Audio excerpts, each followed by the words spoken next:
Vivimos en un mundo en constante cambio que usted merece entender, porque es imposible interpretar la realidad que vivimos sin conocer cada uno de sus colores. Porque muchos son los tonos de la actualidad. Presentamos Matices. Una producción de Noticias Monumental. 90 años en el corazón de Costa Rica. Radio Monumental.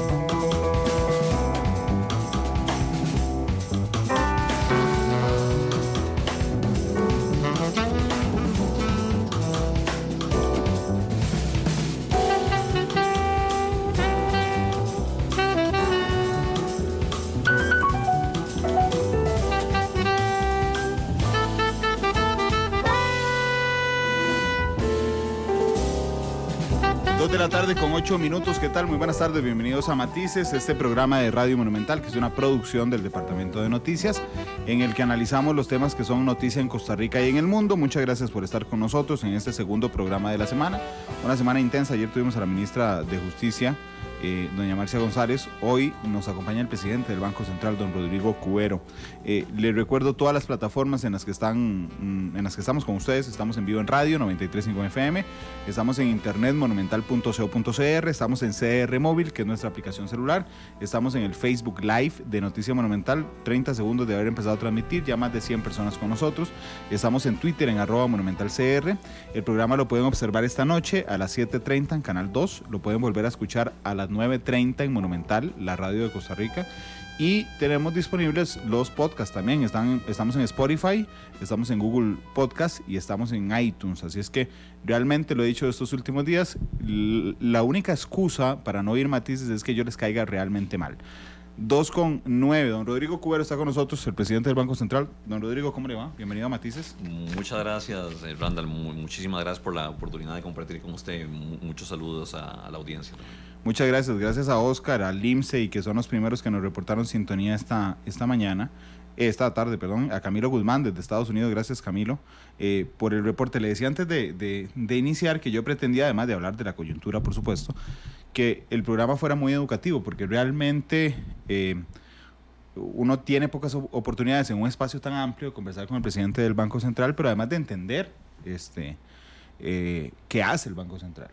Si me lo permite, que arranque con una pregunta tan amplia, don Rodrigo. ¿Qué hace el Banco Central? Bueno, el Banco Central hace muchas cosas, tiene diferentes funciones que le asignan la ley. La más importante, tal vez, desde el punto de vista de la política económica, es la que tiene que ver con el control de las condiciones de liquidez, es decir, la cantidad de dinero que circula en la economía, porque eso tiene un impacto muy importante sobre variables fundamentales de la economía, como la inflación, como las tasas de interés y eventualmente también el crecimiento económico. Además de esta función, el Banco Central, en forma complementaria, tiene la función de velar por la estabilidad del sistema financiero. Es una función fundamental, y ahí lo hace en forma directa en algunas medidas o instrumentos de política económica que le atribuye la ley. Y también lo hace en forma indirecta en colaboración con el Consejo Nacional de Supervisión del Sistema Financiero, que el presidente del Banco Central tiene un asiento en la Junta Directiva del CONACYF, del Consejo Nacional de Supervisión del Sistema Financiero, y en colaboración también con las superintendencias. Entonces ahí tiene una función fundamental que cumplir, que tiene que ver con estabilidad financiera. Y en tercer lugar, el Banco Central también vela por la eficiencia y el desarrollo y buen funcionamiento del sistema de pagos nacional. Por sistema de pagos se entiende la forma en que se ejecutan los pagos inicialmente entre los bancos, pero también eventualmente entre las diferentes personas, entre empresas y personas, entre personas y personas, entre empresas y empresas, entre empresas y sus bancos, personas y sus bancos, etcétera. De manera que aquí, digamos, resumimos muy brevemente las tres funciones esenciales del Banco Central: la que tiene que ver con control de liquidez, con el objetivo de mantener la estabilidad de precios, es fundamental, y también a través del control de la liquidez se pueden estimular las condiciones crediticias o desestimular las condiciones crediticias según sea la circunstancia económica. En segundo lugar, lo que tiene que ver con la estabilidad financiera, y en tercer lugar, la eficiencia y profundidad del sistema de pagos. ¿Y por qué es el banco el que cada año dice, mira, hace un análisis, digamos, de cómo está el país y dice, el próximo año vamos a crecer tanto? ¿Por qué es el Banco Central el que hace eso? El Banco Central tiene, por la naturaleza misma de sus funciones, y en particular la que tiene que ver con control de liquidez y el control de las condiciones crediticias en la economía y el manejo de la tasa de interés del Banco Central, que es la tasa de política monetaria, que es uno de los instrumentos fundamentales para manejar, para hacer el control de liquidez y para propender al logro de la estabilidad de precios, que es lo que hablábamos antes. El Banco Central tiene que darle un seguimiento continuo a la coyuntura económica, a lo que está ocurriendo en la economía, cuánto está creciendo la economía, cómo está la tasa de inflación, cómo están las tasas de interés, cómo está creciendo el crédito, cuáles sectores crecen y cuáles sectores no crecen, o cuáles sectores crecen más que otros, cómo están las exportaciones, las importaciones, cómo están las finanzas del gobierno, todas las variables económicas fundamentales, cómo está la situación de empleo. Y para eso necesita hacer una lectura de la economía, y por supuesto que eso requiere un equipo técnico que está haciendo eso sistemáticamente. Y además de hacer una lectura de la situación económica, el Banco Central, para poder hacer su política monetaria, tiene que además proyectar, lo que llamamos proyectar, que es pronosticar el rumbo de las variables económicas fundamentales. Estamos hablando, de nuevo, algunas que ya mencioné, muchas gracias, como por ejemplo el crecimiento económico, la inflación, las finanzas públicas, la trayectoria de algunas variables importantes de las cuentas externas como exportaciones, importaciones, la inversión extranjera directa. Y bueno, hace una serie de proyecciones en variables macroeconómicas fundamentales, y eso es un material, un insumo importantísimo para la formulación de la política económica del Banco Central, sobre todo la política monetaria. Entonces, esto es parte de lo que el Banco Central hace para poder formular la política monetaria, pero además es un bien público que el Banco Central le provee a toda la sociedad. Claro. Porque esas proyecciones económicas, esas predicciones del rumbo de algunas de las variables fundamentales de la economía tienen muchísima demanda. Hay muchas personas y muchas empresas que requieren esa información para poder hacer toma de decisiones. Y precisamente en ese sentido el Banco Central se convierte en un proveedor de un bien público fundamental, que es esa información económica. Yo siempre, si me lo permite, me he imaginado al Banco Central como que exista un átomo en su proceso reactivo, ¿verdad? Y quieto al otro lado de la sala, y está el Banco Central en el panel de control. Ese átomo es la economía costarricense. Y entonces está el Banco Central en una mesa de controles, imagínense ustedes, como la de cualquier emisora de radio, ¿verdad? Y entonces tiene inflación en una, tipo de cambio en otra, tasas de interés en otra, liquidez en otra, y entonces tiene que estar siempre listo para mover las perillas para arriba y para abajo, que es decir, mira, se nos subió la inflación, bajemos esto inmediatamente para mantener estable ese átomo que está en proceso reactivo. Sí. Le pongo esta metáfora porque ustedes lo que hacen con la proyección es decir, bueno, seguramente este átomo a lo largo del próximo año tendrá algunos meses en los que se pondrá muy caliente y podría generar una reactivación, una activación más fuerte, entonces hay que disminuir ciertas cosas. Resulta que esperamos otros meses en los que se enfríe, entonces hay que generarle un poco de calor para que se mantenga estable. Eso finalmente es lo que hace el banco. Así es, con la salvedad importante de que ese átomo al que ustedes se refieren en esa metáfora tan bonita es fundamentalmente la inflación. O sea, para el Banco Central, la variable que nosotros realmente, porque la ley así nos lo exige y porque está en la naturaleza misma de la política monetaria, la variable que nosotros seguimos y a la que apuntamos con nuestras herramientas, con esos botoncitos que usted mencionaba, es la inflación. Y nosotros, a la hora de hacer las proyecciones de inflación, tomamos en cuenta otras variables que afectan lo que nosotros llamamos los determinantes macroeconómicos o fundamentales de la inflación. Tomamos en cuenta el rumbo de esas variables para poder ver hacia dónde es que probablemente transita la inflación. Aquí es importante hacer varias aclaraciones. Número uno, cuando nosotros en el Banco Central hacemos lo que se llaman proyecciones, Yo decía en forma tal vez un poco casual que son como predicciones, pero en realidad no hacemos predicciones. Las proyecciones económicas son básicamente la formulación de una trayectoria de una variable, llamémosle crecimiento económico, llamémosle inflación, llamémosle crédito, llamémosle déficit del gobierno, con base en la mejor información disponible hoy en día. No es una bolita mágica, no es una bolita de cristal que nos permita en el Banco Central decir, esta va a ser la inflación exactamente, este va a ser el crecimiento económico exactamente, esto va a ser... O sea, nosotros no podemos predecir el futuro. Ni es una meta, o sea, vamos a ver, se maneja como meta, pero no es una meta subjetiva, decir, nosotros queremos que Costa Rica el otro año crezca 9%, no, entonces esa es la proyección. Por supuesto que no.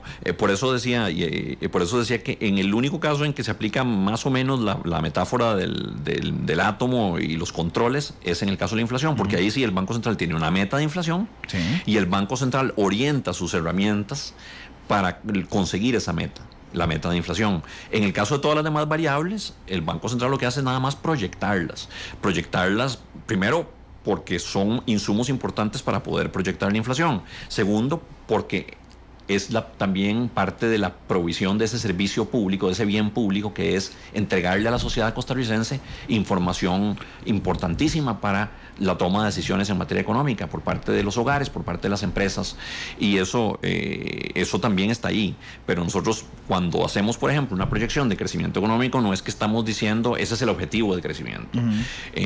No lo es simplemente digamos, lo que nosotros visualizamos que puede ser la tasa de crecimiento económico, para hablar de esa variable en particular, en este año, en el año que sigue, con base en la información disponible a este momento.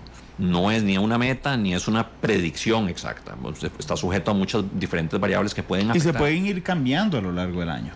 Se pueden ir cambiando. Justamente lo que se hace, y aquí también la otra acotación importante es en qué consiste estas revisiones de los programas macroeconómicos. Bueno, el Banco Central, por disposición de la ley orgánica, de su ley orgánica, hace en los meses de enero de todos los años la programación macroeconómica. En esa programación macroeconómica el Banco Central hace una lectura de cómo está la situación económica del país y del entorno internacional, y con base en eso hace una serie de proyecciones, como le decía, y toma también toma sus decisiones de política monetaria, y luego en los meses de julio hace una revisión de esas proyecciones que se hicieron en enero. Todos los julios se hace una revisión de las proyecciones que se hicieron en enero.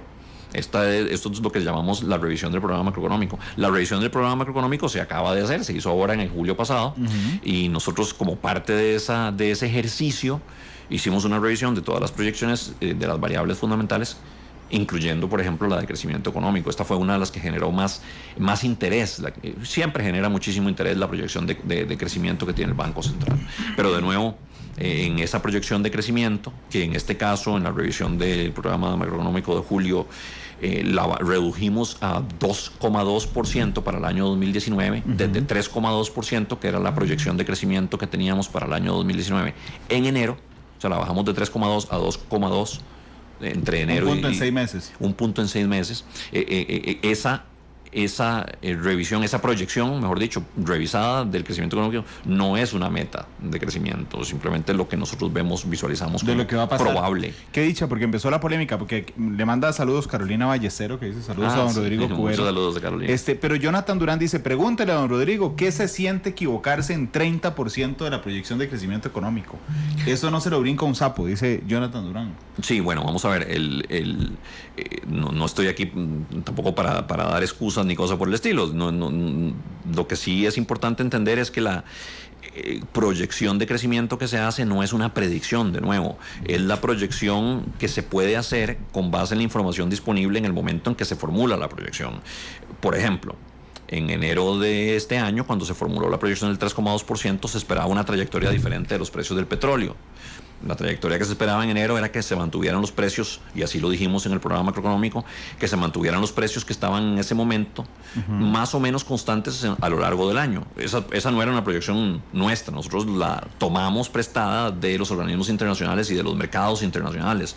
O sea, ahí, digamos, hay muchísima gente en el Fondo Monetario Internacional, en el Banco Mundial y en los mercados internacionales analizando las variables que determinan el precio del petróleo, y nosotros no nos vamos a poner a reemplazarlos. O sea, lo que hacemos es que tomamos la información. Pero para poner un ejemplo, la trayectoria de los precios del petróleo resultó ser en este semestre mucho menos favorable para Costa Rica de lo que se había previsto en enero.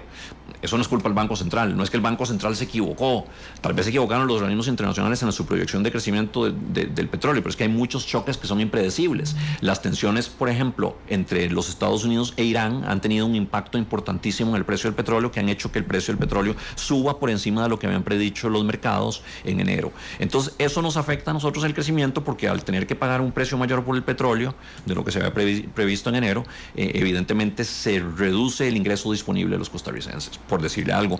Otra razón importante que explica la revisión a la baja desde el 3,2 al 2,2 entre enero y julio es que la economía mundial se ha venido desacelerando mucho más rápidamente de lo que se había previsto en enero. Es decir, ya en enero se prevía que en el año 2019 la economía mundial iba a crecer menos que en el año 2018.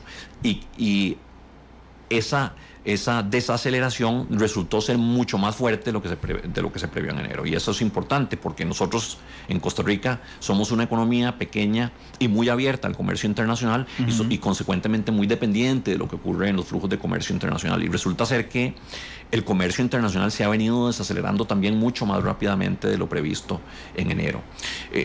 Le doy esos dos ejemplos, pero hay muchos más choques que nos afectaron. La situación de Nicaragua, sí, por supuesto que también era ya prevista en enero que Nicaragua nos iba a golpear en el año 2019 como nos golpeó en el 2018, pero la magnitud del impacto que ha tenido la situación de Nicaragua sobre nuestras exportaciones, ya no solo a Nicaragua, sino también al resto de Centroamérica, ha sido aún peor de lo que habíamos previsto. El tema del Niño, también incorporado en las proyecciones del Banco Central de enero, pero nos golpeó muy fuertemente el sector agrícola en una magnitud más allá de lo esperado. La sequía se extendió, por ejemplo, muy fuertemente en el sector Caribe, y ahí los productos, sobre todo productos de exportación agrícola de toda la costa Caribe y el sector y el norte, la zona norte del país, resultaron tremendamente afectadas. Entonces eso ha sumido a la agricultura realmente en una recesión. El sector agrícola está en una recesión, tiene ya muchos meses consecutivos de estar hecho, en crecimiento la caída de negativo. exportaciones más fuerte que existe, cuando uno agarra todas las exportaciones y las parte en sus elementos, es la caída más fuerte. Sí, la de los bienes agrícolas, en efecto. Ahí hay muchos factores que han incidido, pero de nuevo, son cosas que no están ni bajo control del Banco Central, ni que no son necesariamente previsibles en el momento que se hacen la formulación de las proyecciones en enero.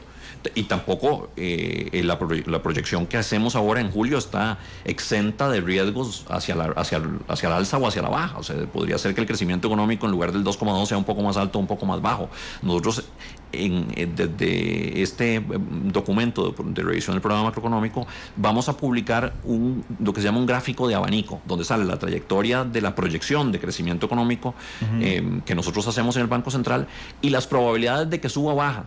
Que suba o baje en relación con ese punto central, con esa trayectoria con central. Esa media, digamos. Sí, y eso nos da como un abanico de probabilidades de por dónde puede andar el crecimiento económico, lo cual presenta en forma gráfica muy, muy bonita, muy atractiva, justamente la incertidumbre que naturalmente existe alrededor de estas proyecciones económicas. Eso ciertamente son factores que afectaron mucho. Me refería al tema de la desaceleración del comercio y de la economía mundial mayor a lo previsto. El tema de los precios del petróleo que nos afectó. El tema de Nicaragua. Y también en el sector interno, un factor importante que nos afectó. Hay dos factores que nos han afectado, pero uno importante es que y aquí sí reconozco que el Banco Central, digamos, hizo una lectura distinta de lo que podía ocurrir en este semestre.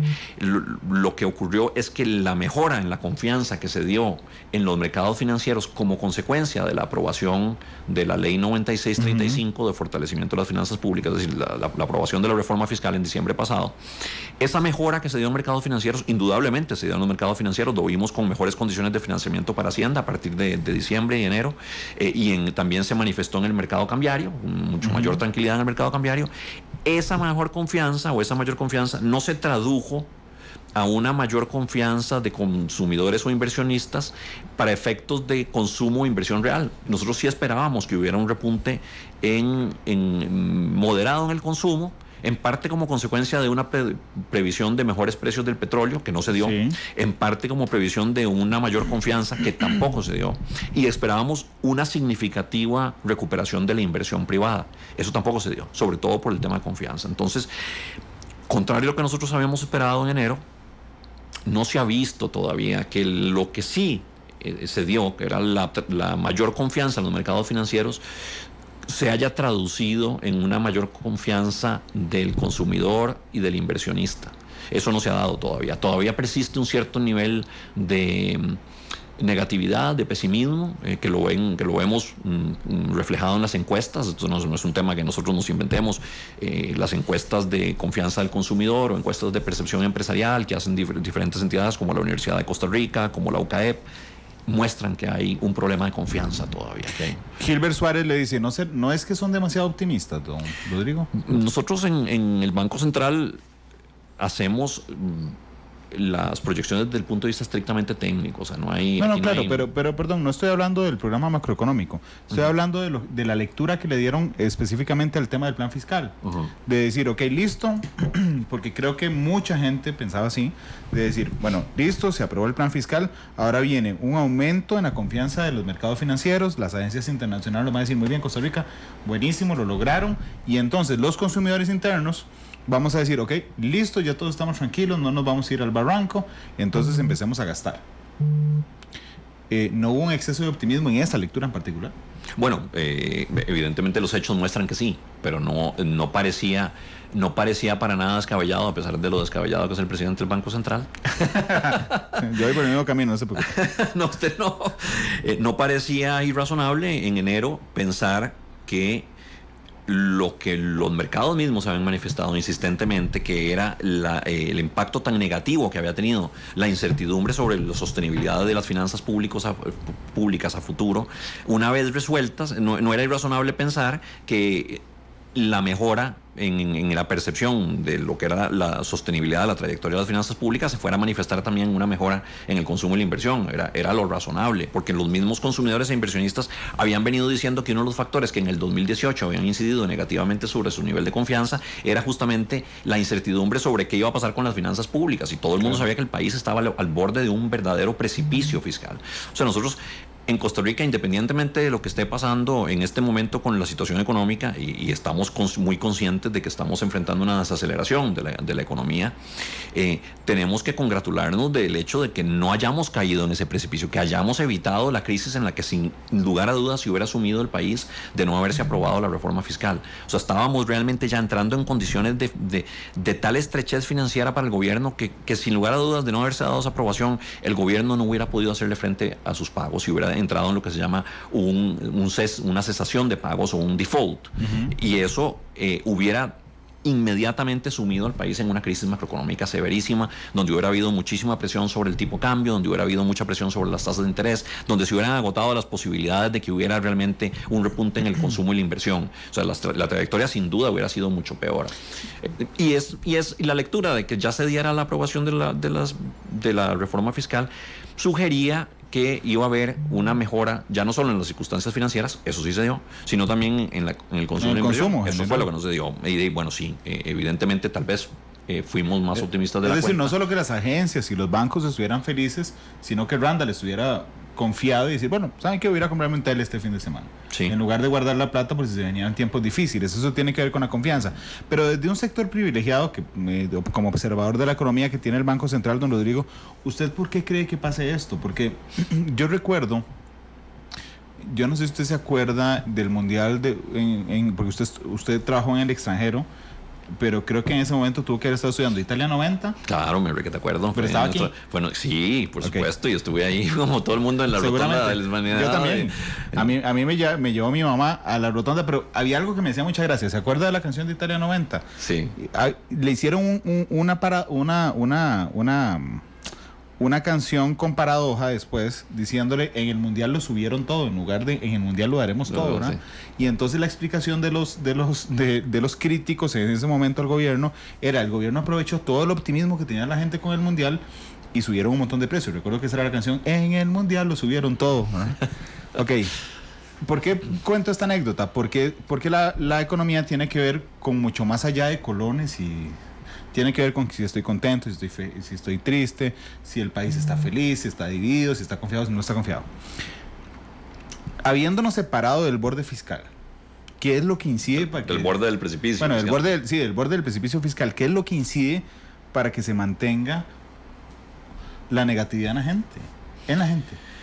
Vamos a ver, hay evidentemente que hay un tema de psicología más que de economía, pero es realmente un ámbito donde entra ya la economía en los linderos de la psicología. Tan es así que ya hay toda una disciplina de la economía que se ha dedicado a estudiar los fenómenos psicológicos y cómo impactan a los mercados y cómo impactan la actividad real. Premiados con Nobel, inclusive. Sí, Robert Shiller, por ejemplo, premio Nobel de Economía por sus investigaciones en el campo del impacto de la psicología de los mercados sobre la economía real.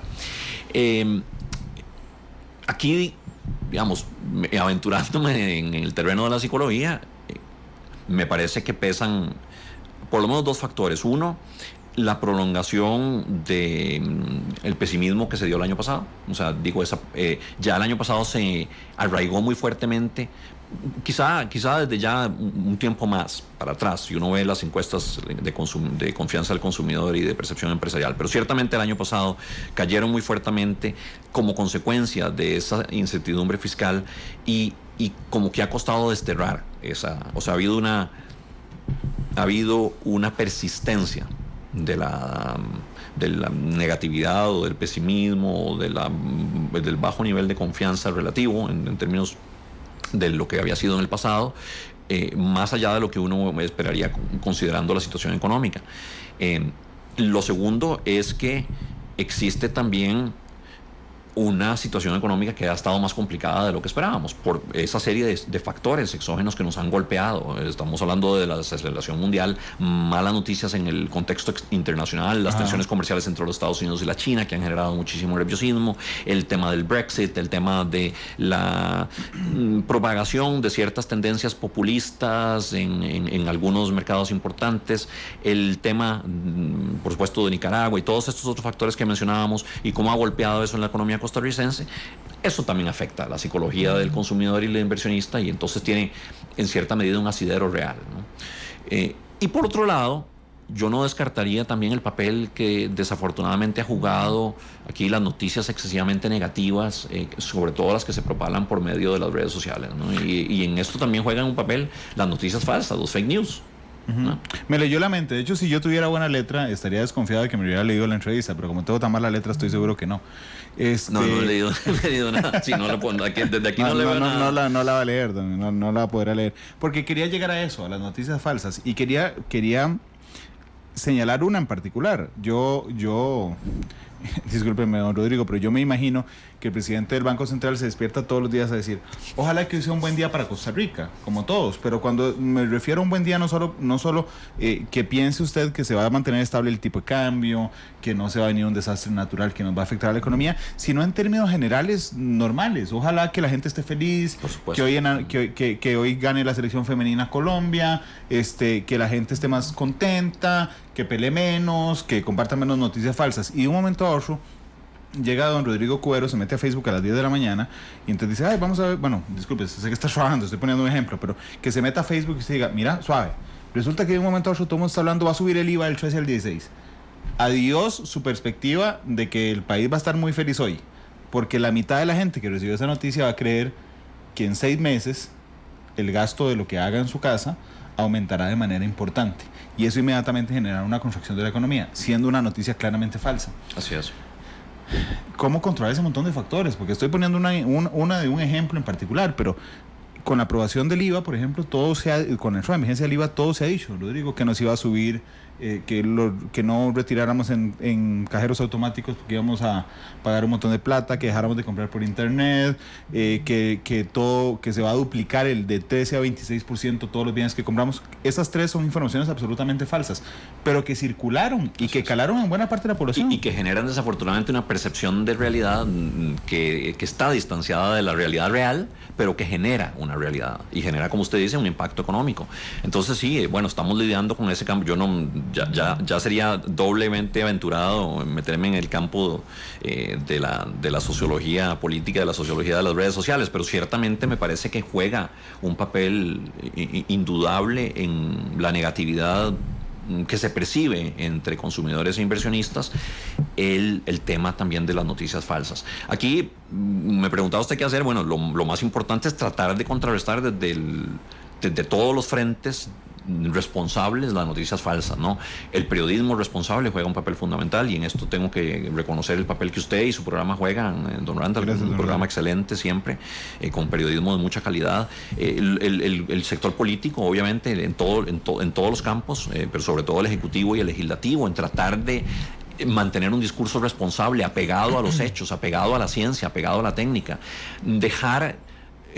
dejarle claro al público que no hemos perdido la confianza y la fe en la ciencia, en la técnica, porque los fake news lo que tratan es de confundir todo, de que todo puede ser posible, de que si los científicos me dicen por aquí que hay cambio climático, no, yo digo que no, que el cambio climático es un invento, y entonces de repente si sigo diciendo que es un invento, por ahí alguna gente se lo cree, y a pesar de que hay un montón de evidencia científica en favor de que ha habido un cambio climático, sí, hechos comprobados con cierta atribución de causalidad relativamente bien comprobada, donde por ejemplo el fenómeno antropomórfico, la contribución del ser humano al calentamiento global, está bastante bien comprobada. A pesar de eso, hay toda una corriente de gente que lo niega, y como eso muchísimas otras cosas. Entonces simplemente es responsabilidad de los sectores políticos mantener un discurso apegado a los hechos, apegado a la evidencia. Pero está en un escenario inédito, ¿verdad? Igual que los medios de comunicación. O sea, cuando me refiero a estamos en un escenario inédito es realmente, aunque no nos metamos en la parte de la sociología política ni de la comunicación de masas, el tema de las redes sociales viene a cambiar todos los paradigmas. Así es. ¿Verdad? Porque desde el partido neonazi en Alemania utilizaron las mentiras y las noticias falsas para convencer a la gente, pero era diferente. O sea, realmente el escenario al que nos enfrentamos hoy es diferente. Hay cajas de resonancia prácticamente en todas las computadoras y celulares del mundo. Humberto Eco y yo siempre les advierto que suena muy chocante, pero yo cada vez pienso más que Humberto Eco tenía razón, el pensador italiano, que decía que las redes sociales le dieron espacio a un montón de idiotas. Él lo dice así, pero a lo que se refiere es que antes esos comentarios se quedaban en la casa, en el bar, en el café, claro, y ahora tienen relevancia nacional y por qué no mundial. Y la gente los lee. Y les hace caso. Y les sobre hace todo caso. Si calza con algo de los que están predispuestos. Esa es la gran peligrosidad de las informaciones falsas. Así es. Se convierte en una caja de resonancia de prejuicios ya de por sí que están ahí. Exacto. Y se convierte también en un... Exacto. Entonces la caja de resonancia legitima, valida y exacerba algunos sentimientos, en algunos casos extremos, no necesariamente pegados de los hechos, y que puede llevar a consecuencias políticas muy desafortunadas. Lo hemos visto no solo en el resto del mundo, lo hemos visto claramente en el caso de Costa Rica, y recuérdense lo que pasó en el Parque de la Merced el año pasado. Así es. No, don Rodrigo, voy a hacer un ejercicio y ya le voy a explicar por qué lo voy a hacer, pero necesito que me conteste solo sí o no a 3 preguntas que le voy a hacer. ¿Los precios subieron este año? Sí. ¿Los ingresos bajaron este año? No. ¿Los intereses subieron? Sí, no. ¿Cuáles intereses subieron? O sea, subieron una primera parte del año, subieron algunas tasas de interés, pero ahora ya están más bien están bajando las tasas. ¿Estamos más bajos de como empezamos? Están más bajos de lo que empezamos. En términos... la tasa básica pasiva, ¿sí? que es un... Préstamos. Y también, muchos préstamos están ligados a la tasa básica pasiva, están hoy en día más bajo que el punto en que estaban en diciembre, a fines de diciembre y principios de este año. Le pregunté en esa característica porque me llegó un comentario de Johnny Fernández, a quien agradezco, pero vea lo que cala. Johnny dice, es muy sencillo todo. Y da estos hechos. Los precios suben, los ingresos bajan, el poder adquisitivo es menor y los intereses suben. El pesimismo es mucho. Ninguno de lo que acabo de decir son noticias falsas. Estos son hechos. Bueno, resulta que no. Yo tengo al presidente del Banco Central de la Par y le digo, ¿sabes? ¿Es cierto que bajaron los ingresos? No, Randall, no bajaron los ingresos. Sí. No, o los intereses tampoco. Vamos a ver, y es importante entender que los precios suben, la tasa de inflación precisamente marca la tasa de cambio en los precios, la tasa de variación en los precios. Nosotros normalmente la medimos año contra año, la tasa de inflación a junio de este año, que fue de 2,4%, es la variación en los precios entre junio del 2019 y junio del 2018. Entonces, como tenemos una inflación de 2,4%, eso quiere decir que los precios sí subieron 2,4%. Claro. Pero es una tasa de inflación baja. ¿Qué quiere decir esto? Que los precios están subiendo a tasas relativamente bajas, ciertamente mucho más bajos que el promedio histórico que tenía Costa Rica de inflaciones de 2 dígitos. Entonces, tenemos el tema de crecimiento en los precios bastante controlado, muy controlado. Eso es una fortaleza importante. Don Rodrigo, pero a lo que quería llegar es a la percepción. En términos de comunicación, la percepción pesa mucho. Entonces resulta que para Johnny, que nos hizo el favor de compartirnos no le di el nombre antes, pero no quería hacerlo personal, de que usted discutiera con un oyente, pero hice el ejercicio porque claramente Johnny y un montón de gente más percibe, pese a los hechos, que los ingresos bajaron. Sí, bueno, y también ahí hay que preguntarse a qué se refiere por ingresos. De ahí sí, los ingresos de algún determinado segmento de la población pueden haber caído. O sea, algunas personas habrán visto sus ingresos caer porque quedaron desempleados o porque recibieron por alguna razón una disminución en los ingresos de las empresas en las que están trabajando o lo que sea. Pero en términos generales, en términos agregados, el ingreso personal disponible sigue creciendo. O sea, ha crecido este año y nosotros proyectamos que crezca, desafortunadamente a tasas moderadas, a tasas menos favorables de lo que nosotros hubiéramos querido, es decir, incluso a las tasas menores a las que Costa Rica debería aspirar, pero eso no quiere decir que están cayendo. Los ingresos en términos generales en Costa Rica están creciendo. Pero entonces la situación está menos fea de lo que pensamos. Esto es así, o sea, digo, la realidad en Costa Rica no es tan negativa como la pintan muchos, ¿no? Y yo creo que esto es un fenómeno de siempre. El tico ha tendido a ser bastante desconfiado y bastante negativo, pero por primera vez empezamos a ver una situación que hace la negatividad particularmente insidiosa, y es que tradicionalmente, si usted veía las encuestas de confianza y en general de percepción, los costarricenses decían lo siguiente: yo siento que la economía nacional va a estar peor el año que viene, pero yo siento que mis finanzas personales van a estar mejor el año que viene. O sea, les hacían la pregunta: ¿cómo va a estar la economía el año que viene? Peor. ¿Cómo va a estar su situación personal? Mejor. Ok, muy bien. Ahora los ticos dicen que ambas van a estar peor. Eso es un cambio importante porque ya los ticos perciben que también su situación personal va a estar perjudicada. Esa expansión del negativismo hacia la percepción de la situación personal puede tener efectos reales también, porque tiene que ver entonces con las conductas de consumo y de inversión, y que eventualmente tienen efectos reales. Aquí desafortunadamente yo no decida comprarme un carro porque creo que el otro año va a estar peor. Va a estar peor la cosa, entonces no me compro un carro. Entonces la gente deja de comprar carros y el comercio de carros se detiene. Entonces los importadores de carros y en general las agencias de vehículos pierden negocio, entonces despiden a sus empleados, entonces hay menos gente comprando otras cosas y se hace una cadena, un círculo vicioso, ¿verdad?, que termina deprimiendo el consumo y la inversión. Tiene efectos reales, esas percepciones tienen efectos reales. Por eso combatir las noticias falsas y el excesivo negativismo es un reto importantísimo, pero es un reto que tenemos que asumir.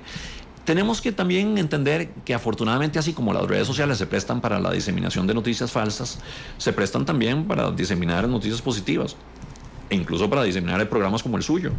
Estamos aquí en streaming en vivo, así es que las redes sociales también pueden cumplir un papel de contrarrestar algunos de estos efectos de excesivo negativismo, pero yo creo que sí es un reto importante que tenemos que reconocer y tenemos que realmente tratar desde todos los frentes de responsabilidad posibles de combatir, ¿no? Y en eso sí tenemos una responsabilidad todos, los que creemos en la necesidad de mantener un discurso apegado a la verdad, apegado a los hechos, apegado a la evidencia. Pero sí, creo que sí hay una disminución en la capacidad adquisitiva, don Rodrigo, y tiene que ver por algo meramente coyuntural. Es decir, yo, Randall, hoy tengo una disminución en el poder adquisitivo porque pago IVA por un montón de cosas que no pagaba. Usted también. ¿Cuánto impacto tiene el IVA? Que ojo, no es que mis gastos aumentaron 13% porque el IVA es 13%. Realmente creo que en el último estudio señalaba que el impacto, digamos, iba a ser 4%, creo, en una familia promedio de gasto. Pero ¿cuánto impacta el IVA? Menos de 1%, en realidad. Menos de 1%, ok. Sí, un poquito menos de 1%. ¿Cuánto impacta el IVA en esto? Sí, bueno, vamos a ver. Vamos por partes. El IVA y su impacto sobre los precios está plenamente incorporado en la proyección de inflación del Banco Central. El Banco Central sí previó desde enero y mantiene, digamos, esa proyección de que con la entrada en vigencia del IVA, que es básicamente la transformación del impuesto de ventas en impuesto al valor agregado propiamente tal, y su expansión al sector servicios, sí se iba a dar un impacto sobre la inflación medida en el corto plazo, que iba a llegar casi como en el primer año como un 0.7%. Eso nos iba a llevar a la inflación de donde estaba en junio, que era como 2,3%, a alrededor de un 3,5%, un 3,2%, por ahí. Va a subir del 3%. En los siguientes 2 o 3 meses va a subir. Todavía no hemos visto la inflación de julio, pero cuando la saque el INEC, que posiblemente salga a fines de esta semana, es muy probable que ya veamos ese impacto del IVA manifestándose. Tal vez tome varios meses en llegar hasta donde va a llegar, pero el Banco Central sí prevé que va a llegar un poquito más alto. Es decir, ya se prevé ese impacto. Pero aún así la inflación se va a mantener dentro del rango meta del Banco Central. Es una inflación absolutamente contenida, una inflación del 3%, es una inflación con la que podemos vivir, de hecho es cercana al punto central del rango meta. Lo que nosotros sí entendemos es que en efecto va a tener un impacto sobre la capacidad de consumo de los hogares, eso es innegable, pero no es suficiente para contrarrestar el aumento en el ingreso personal disponible de los hogares este año. Sí. Entonces sí va a haber todavía un crecimiento en el ingreso personal disponible. Pero eso también tiene que ver con la percepción, porque yo estoy seguro que muchos creemos que hoy gastamos más justamente por el IVA, pero cuando uno se detiene y cuenta, realmente la diferencia no es tanta. Carolina nos acaba de compartir el caso de ella. Ya pasó un mes de la entrada en vigencia del IVA. Carolina dice que ella ha gastado en IVA, o sea que no gastaba antes y hoy sí porque lo pagó en servicios, 2.776 colones este mes. Yo hace un momento cuando lo escuchaba estaba intentando hacer memoria de en qué pagado IVA en servicios que antes no pagaba. Sí. La buceta de los colegios, me corté el pelo, ahí va uno, no sé, 6,000 colones. Yo me ahorro ese. No, usted se ahorra ese. Usted dichoso. Me paso una maquinita. Bueno, pero lo pagan en electricidad. muy poquito. Sí, el detalle es que el impacto del IVA es más emocional que real. Sí, vamos a ver. El IVA, de nuevo, el único impacto real que tiene es su expansión a servicios. Algunos servicios ya estaban sujetos a impuestos sobre las ventas, otros no estaban y ahora sí van a quedar grabados. Pero el impacto es relativamente marginal, como usted bien lo dice. Los estudios sugieren, y ese es el segundo punto que quería hacer, más allá del impacto sobre los precios, los estudios sugieren que el impacto sobre el ingreso y sobre el nivel de consumo de las familias promedio en Costa Rica va a ser de alrededor de un 1%, si se quiere un poquitito menor al 1%. Esto tiene sentido cuando uno lo analiza en forma agregada, porque el impacto estimado del IVA sobre la recaudación tributaria era como de 0.7% del PIB. Y el consumo en Costa Rica representa como el 0.68, 0.70% del PIB, como el 70% del PIB. Entonces eso quiere decir que el 70%, si el 0.7%, el 70% es lo que va a ser el impacto del IVA en el consumo, es un 1%. Es más o menos eso, los números coinciden. Y ese número, ese estudio que se hizo fue un estudio muy detallado donde realmente se analizaba la canasta de consumo del hogar promedio costarricense y cómo esa canasta iba a verse impactada por el IVA. No, Rodrigo, hablamos de las noticias falsas, pero ¿cuánto pesa la politiquería? Siempre ha jugado un factor y sin duda lo sigue jugando. Es un factor contra el que con el que hay que lidiar. En realidad, en todo país y en todo contexto político existen intereses electorales. En algunos de los casos vemos que los intereses electorales nublan, digamos, las perspectivas, y en algunos casos las pueden teñir también de falsedad. Entonces, bueno, hay que también combatir en el caso de que digamos, el discurso electoral se falsee. Hay que combatirlo como se combaten las noticias falsas, ¿no? Con evidencia, con hechos. Pero ¿cómo hacemos para explicar? Porque hay alguna gente, se lo voy a resumir en palabras muy sencillas, que dice: don Rodrigo vive en otro país, no ha visto los locales comerciales que hay disponibles en un montón de centros comerciales que están en alquileres y desocuparon, que aumentó el desempleo, que se mantiene la pobreza. La gente realmente dice, bueno, suave, si no estamos tan mal y la economía crece, porque finalmente la economía crece y eso es lo que está proyectando el Banco Central, ¿por qué la cosa está tan fea? Sí. ¿Por qué vemos eso? Bueno, vamos a ver, no vivo en otro país, vivo en este, y muy contento de estar aquí. Ciertamente estoy muy consciente del problema de desempleo que tenemos, y es un problema muy preocupante. Desde el Banco Central hemos analizado que el tema de desempleo realmente tiene un impacto sobre la perspectiva de inflación, y justamente por eso, porque esa es nuestra meta del Banco Central, es mantener la inflación baja, hemos tenido el espacio para poder bajar las tasas de interés, tratando de estimular las condiciones crediticias y tratando de estimular el crecimiento económico desde la limitada competencia que en eso tiene el Banco Central, porque entendemos que el alto desempleo y la desaceleración económica nos dan un espacio para poder manejar la política monetaria de forma que se trate de reactivar la economía.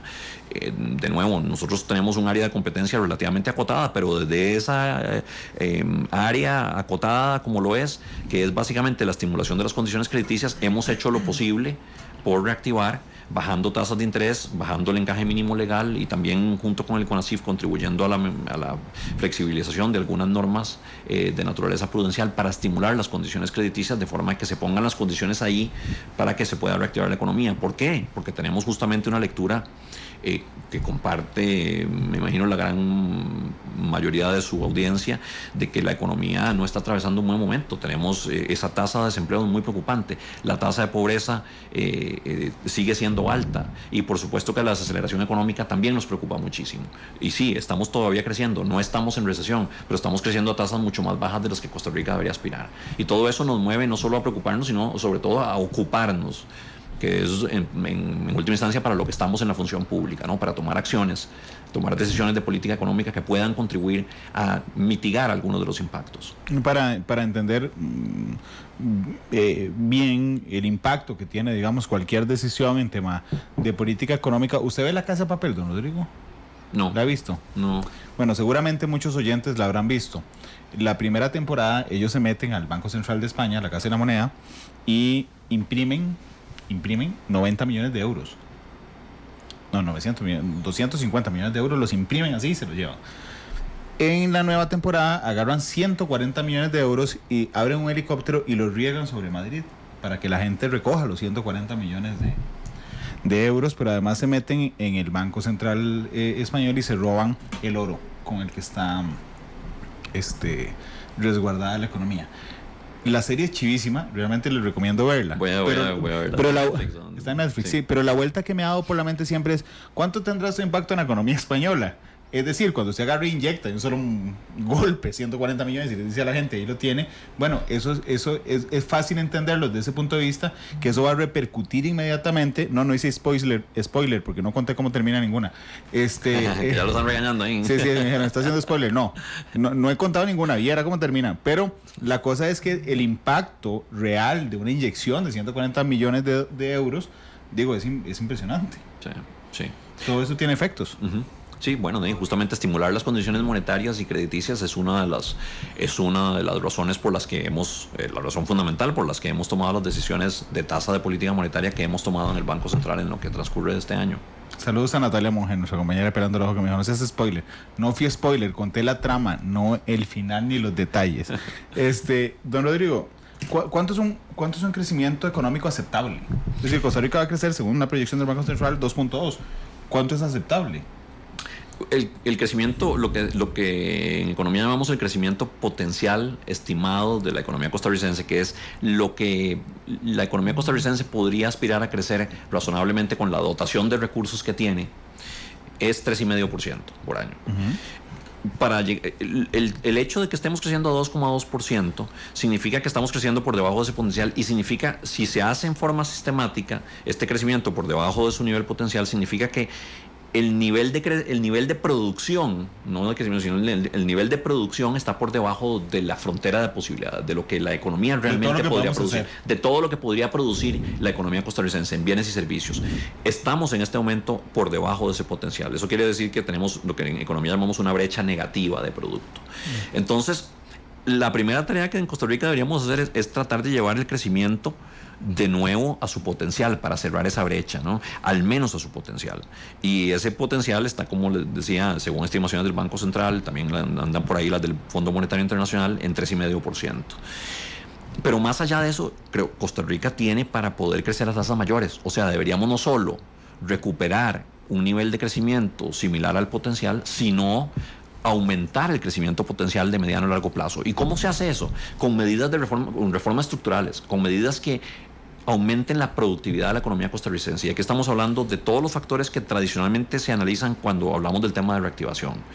Que yo creo que el tema de crecimiento económico hay que descomponerlo en dos. El tema de reactivación, que es el crecimiento de corto plazo, llevar la tasa de crecimiento de hoy a su nivel potencial, y el crecimiento de mediano y largo plazo, que es aumentar el nivel potencial de crecimiento de la economía. En ese segundo grupo de medidas de política deberíamos tratar temas como los costos de producción en general, y por eso me refiero a la infraestructura, la calidad de la infraestructura, la calidad, las cargas sociales, o sea, el costo del factor humano, del factor trabajo, el costo de la energía, tanto electricidad como combustible, sobre todo electricidad, el tema de las regulaciones, el costo regulatorio que tienen que incurrir las empresas para poder producir en Costa Rica, y también el costo del crédito. Todos esos son factores fundamentales que es necesario mejorar, y para eso, digamos, ya existe una agenda de reactivación, yo llamaría de crecimiento económico de largo plazo, que el gobierno ha venido proponiendo, ¿no? Y hay una serie de medidas en cada uno de esos. Yo creo que ahí es fundamental que estas medidas avancen, y tienen que ver con todos estos temas que tocamos. Reducir los costos de producción de las empresas, fundamentalmente, porque se ha vuelto caro, muy, muy costoso producir en Costa Rica para las empresas, y es muy caro, particularmente para una empresa pequeña, producir en la formalidad. Entonces, por eso tenemos una tremenda informalidad, tenemos una tasa de informalidad mucho más alta de lo que uno esperaría para una economía con el ingreso per cápita que tiene Costa Rica. Pues los ticos perdemos muchas veces la perspectiva de las cosas. Costa Rica es un país de nivel de ingresos medianos altos, es decir, no somos un país pobre, lo dejamos de ser hace mucho tiempo. Costa Rica ya es un país de ingreso mediano alto. Esto quiere decir que estamos a un nivel similar al de los países, digamos, más ricos de América Latina, y esto significa también que, bueno, deberíamos tener para nuestros niveles de ingreso per cápita una tasa de informalidad mucho más baja, pero tenemos una tasa de informalidad que anda en el 46%. ¿Qué quiere decir esto? Que de cada 100 empleados, 46 están empleados en el sector informal. Claro. ¿Y por qué?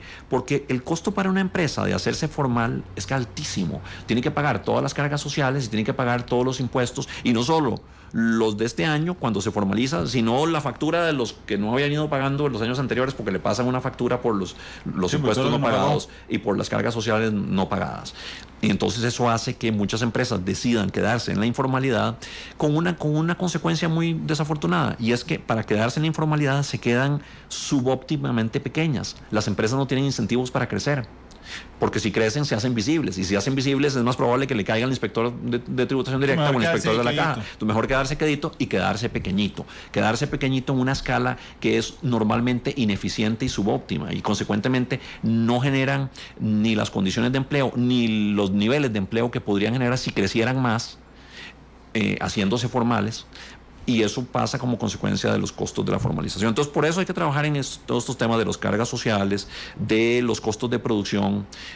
Ya hay que reconocer que la ley 9635, la reforma fiscal, introduce una graduación para las MIPYMES, para las empresas micro, pequeñas, medianas y pequeñas, o pequeñas y medianas, de forma tal que el impuesto sobre la renta que pagan sea escalonado, que no tenga que pagar toda la tarifa alta desde un primer momento, sino que vayan pagando la tarifa del impuesto sobre la renta en una forma escalonada, claro, en el tiempo. Para que diga, ¿qué gano yo creciendo? Es para suavizar el impacto del crecimiento, claro, el impacto que sobre su factura tributaria tendría el crecimiento. Pero además el tema del crecimiento potencial, que me llamó mucho la atención, don Rodrigo, y si me permite hacer una metáfora, es como que yo diga, vamos a ver, ¿cuánto es lo más que yo puedo producir, yo, Randall?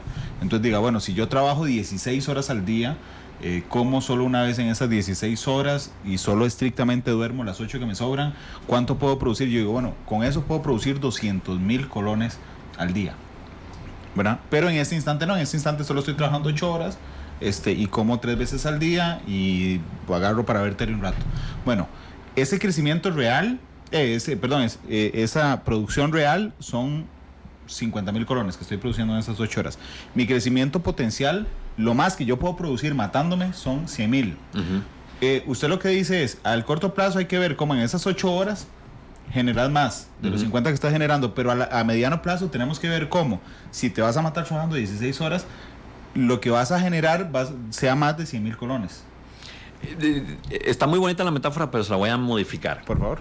En este momento no estamos trabajando las 8 horas, para usar esa metáfora. Estamos trabajando 6 horas. Okay. O sea, tenemos capacidad ociosa. Podríamos trabajar 2 horas más sin matarnos, ¿no? O sea, simplemente estamos trabajando menos. Eso es más que una metáfora, es una realidad. O sea, hay mucha gente que está desempleada y gente que está trabajando menos horas de las que quisiera o trabajando en empleos que no quieren, están buscando activamente, a pesar de que están empleados, están buscando activamente nuevos empleos. Entonces, esas personas están, digamos, por debajo de su capacidad potencial de producción.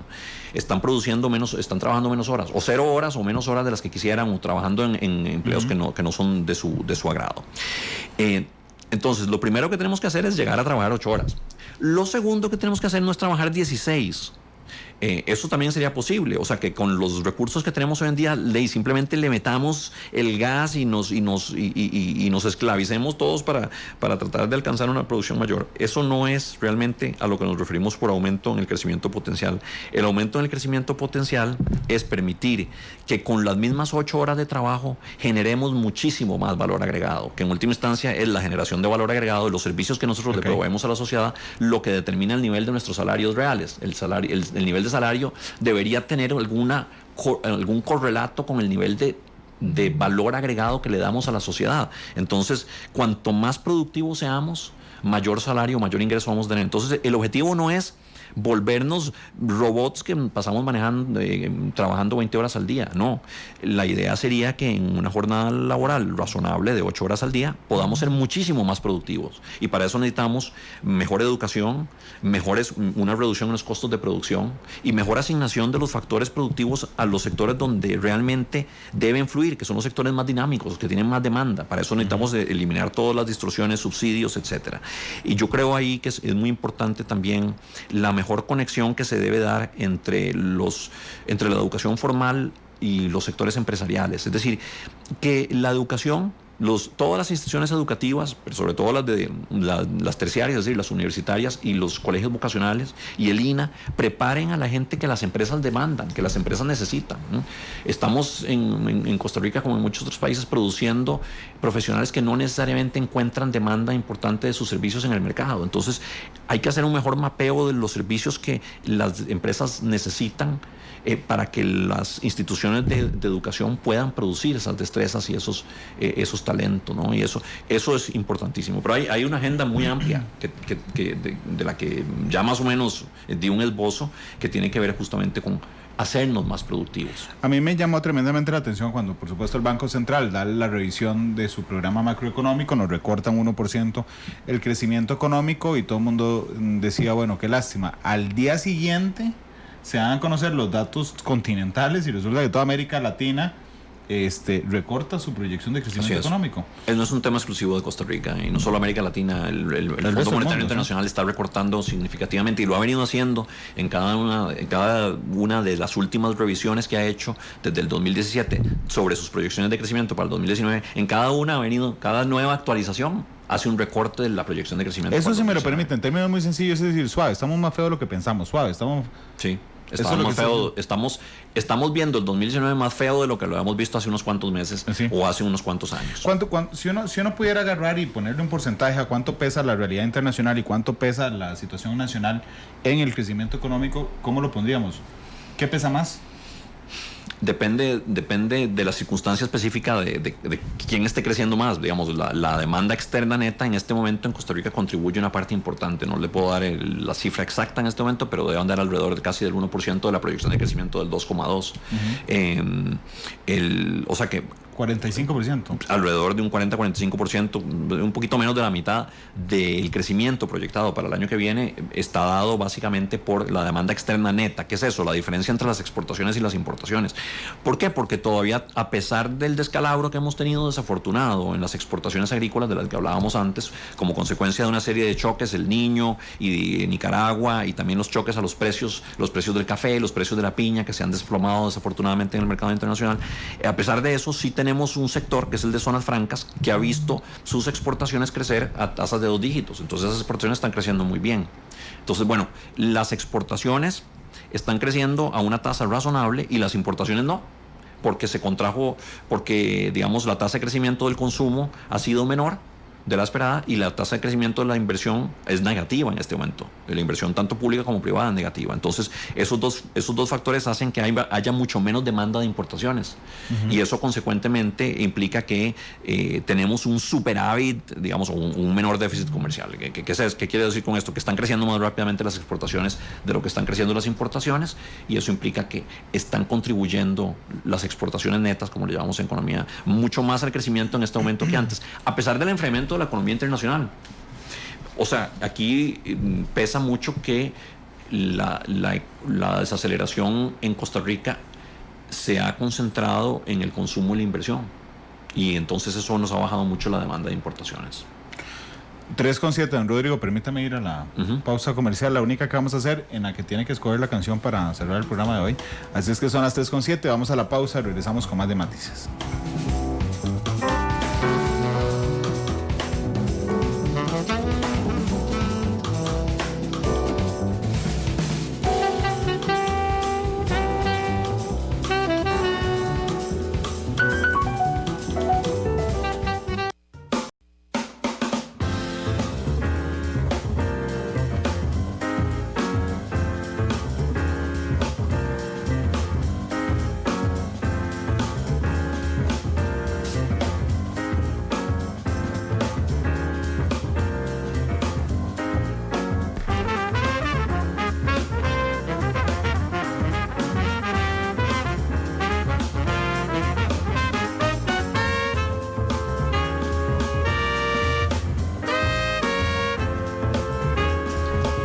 Con 13 minutos de la tarde. Gracias por estar con nosotros en Matices. Hay una pregunta insistente que me están diciendo, Randall, ¿por qué no la hizo? Porque le da miedo hacer, que es la de dolarizar la economía.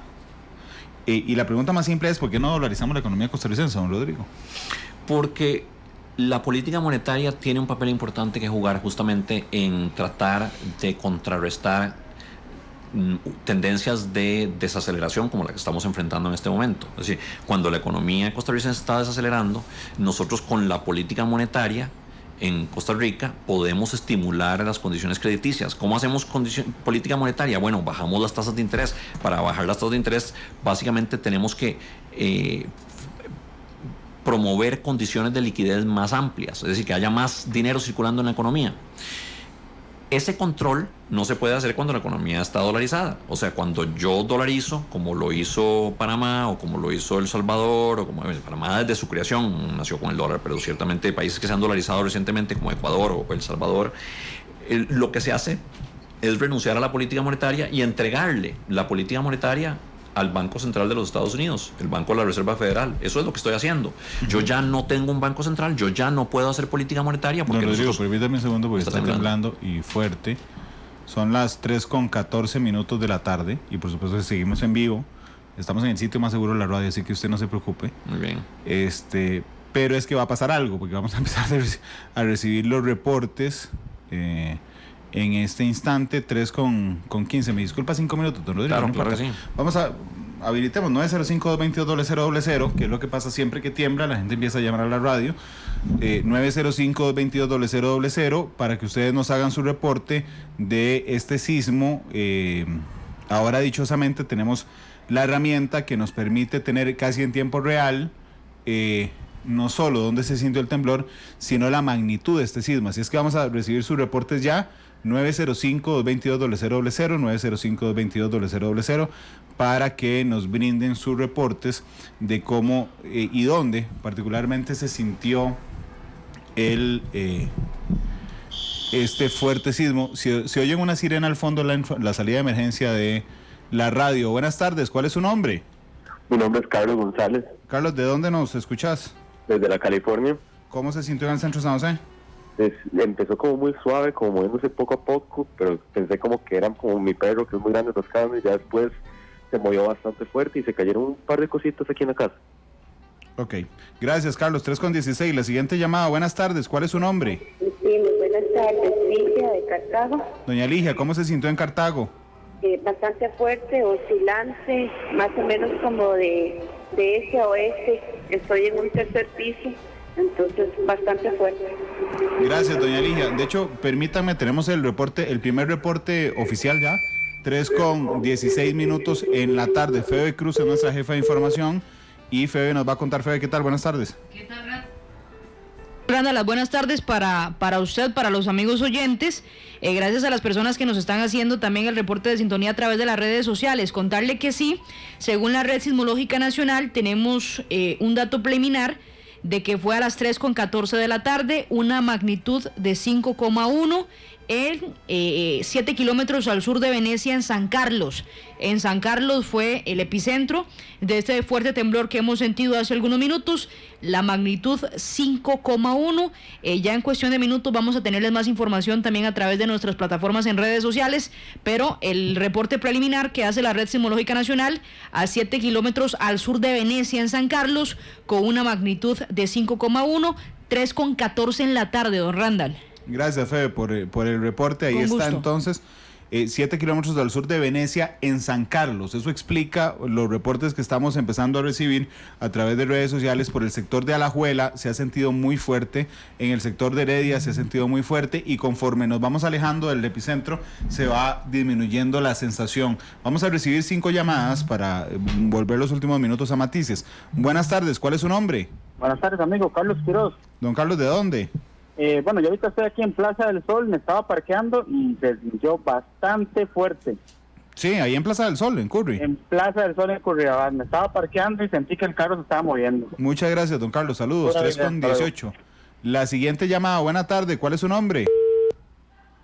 3:18. Muy buenas tardes. ¿Cuál es su nombre? Aló, buenas tardes. Es Ricardo Bando de aquí de Coronado. Don Ricardo, ¿cómo se sintió en Coronado? Vieras que me sorprendió porque mi casa es de 2 pisos y vieras que se sintió bastante y yo estaba tranquilo y creí que era alguno de los buses o de los camiones que pasan por acá y no, cuando voy viendo que era un temblor, pero de esos que nos menearon a todos. Aquí en Coronado sí se sintió bastante y felicidades por estar, como dicen, en todas ustedes, ¿verdad? Muchas gracias. Que pasen buenas tardes. Gracias, don Ricardo. Me hizo una gracia el primer oyente, Carlos, que nos llamó desde la California. Carlos es tuitero y acaba de tuitear: ya puedo morir en paz. Hice un reporte de un temblor en Monumental.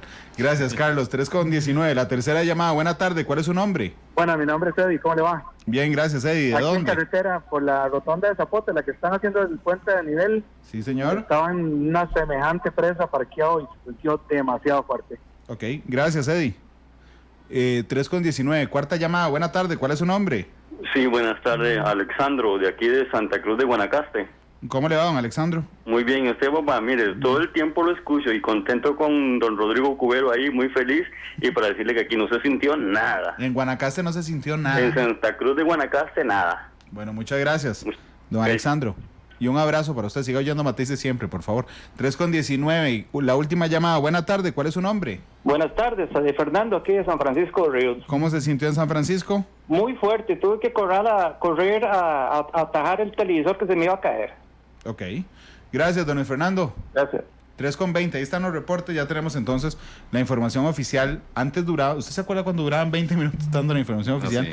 Y todo el mundo ponía el radio para ver en qué momento lo psicólogo. Ahora duramos un minuto. 5.1 es la magnitud del sismo, 9 kilómetros al oeste de Río Cuarto, en Alajuela. Ese es el dato del Opsicori. Son 2 instituciones las que miden. Opsicori dice 5.1, 9 kilómetros al oeste de Río Cuarto. La Red Sismológica Nacional, que es de la UCR, da un preliminar de 5.1, y eso coinciden completamente, y dice 7 kilómetros al sur de Venecia, en San Carlos. También coincide el epicentro, así es que en la zona norte del país, así se sintió esta tarde el sismo. Por supuesto que estaremos compartiendo con ustedes en redes sociales.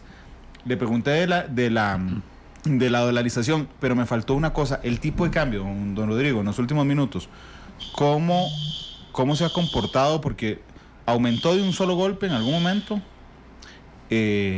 disminuyó y se estacionó. ¿Qué fue lo que pasó? Bueno, nada más para terminar el punto que hacía antes, la dolarización. Interrumpí yo con el No se preocupe, nos interrumpió el temblor a ambos. Sí. Entonces, lo que decía es que dolarizar la economía costarricense implicaría entregarle la política monetaria al Banco Central de los Estados Unidos. Es renunciar a la posibilidad de hacer política monetaria en Costa Rica. Y hacer política monetaria tiene algunas ventajas importantes y entre ellas la de poder mitigar los choques negativos que enfrenta una economía, como en este momento estamos enfrentando una serie de choques externos que ya hemos relatado y algunos choques internos también de confianza, etcétera, que han llevado a una desaceleración del ritmo económico. Y tener política monetaria nos permite tener una herramienta más para tratar de mitigar esos efectos negativos. No tenemos una varita mágica, no podemos generar crecimiento económico, pero ciertamente con la política monetaria podemos ayudar a contrarrestar esos efectos negativos. Y es lo que estamos haciendo, es haciendo política monetaria activa para poder realmente mitigar, contrarrestar esos efectos y tratar de reactivar las condiciones crediticias y eventualmente reactivar la economía. Eso en el tema de la dolarización. Ahora, sobre el tema del tipo de cambio, lo primero que es importante reiterar es que el Banco Central no determina el tipo de cambio. En Costa Rica estamos en un régimen de flotación administrada donde el tipo de cambio lo determina el mercado, fundamentalmente las fuerzas de oferta y demanda de divisas, las fuerzas de oferta y demanda de dólares en la economía, que son las que determinan hacia dónde va el tipo de cambio. No es el Banco Central, no es que el Banco Central hizo que el tipo de cambio subiera o que el tipo de cambio bajara, es el mercado. El tipo de cambio lo determinan fundamentalmente esas fuerzas. ¿Y cuáles fuerzas han privado en los últimos meses que han hecho que el tipo de cambio se fortalezca? Es decir, que el colón se aprecie en lo que va de este año. Yo diría que fundamentalmente dos. En primer lugar, la recuperación de la confianza, ya hablábamos de eso. Eso sí se ha manifestado claramente en los mercados financieros. Si bien no se ha manifestado en mayor consumo, mayor inversión, sí se ha manifestado en mayor confianza en los mercados financieros costarricenses y ciertamente en una mayor abundancia de recursos financieros hacia los mercados financieros costarricenses. Es decir, que están ingresando recursos del exterior, tanto de costarricenses que los tenían en el exterior como de inversionistas extranjeros, que están invirtiendo sobre todo en títulos de Hacienda. O sea, Hacienda está hoy en día, el Ministerio de Hacienda, el gobierno, está obteniendo condiciones de financiamiento mucho más favorables que las que tenía a finales del año pasado, básicamente tanto en términos de tasas como en términos de plazos. Ese es el factor número uno, una recuperación de la confianza que ha hecho que ingresen recursos a la economía nacional. Lo segundo es el tema que ya comentábamos de desaceleración de las importaciones. Como se ha desacelerado el consumo y está cayendo la inversión, tanto la privada como la pública, es decir, está creciendo tasas negativas, ha habido una mucho menor demanda de importaciones. Cuando hay menos demanda de importaciones, hay menos demanda de dólares, porque las importaciones se financian con dólares. Entonces, como en cualquier mercado, en el mercado de los dólares, cuando baja la demanda, baja el precio. Entonces está bajando el precio del dólar en términos de colones. Esa es la segunda razón fundamental.